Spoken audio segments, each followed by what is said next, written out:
Cette forêt de la Massane, elle réunit trois caractères très très importants pour la richesse des forêts.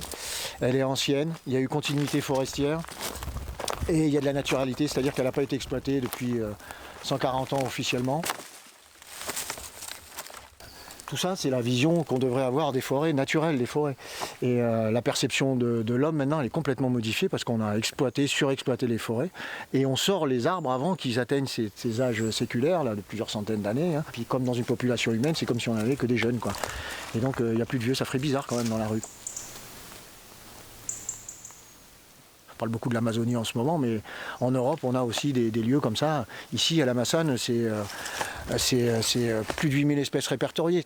Et on se rend compte que les vieux arbres, le bois mort, c'est près de 40% de la forêt, de la biodiversité forestière. Donc quand on enlève ces stades-là, on ampute d'une grande partie la biodiversité forestière et la fonctionnalité des écosystèmes. Ça, c'est très, très, très, très important et ça manque énormément dans toutes les forêts d'Europe.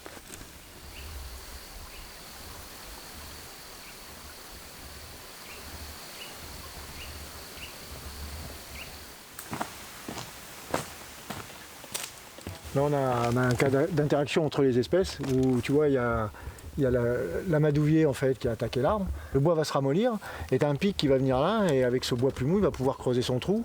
Puis là, il y a eu un petit piquet pêchette et puis après, derrière, il y a une petite mésange bleue qui est venue refaire son nid là-dedans.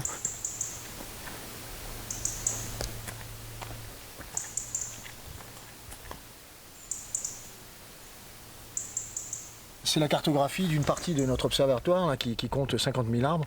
Là, rien que sur cette portion-là, on est à peu près à 30 000 arbres. En bleu, c'est la hêtraie. On voit bien qu'on est quand même dans une hêtraie, puis en vert, les chênes. Et donc, ces suivis-là ont été initiés en 99, donc ça fait 20 ans qu'on a des informations.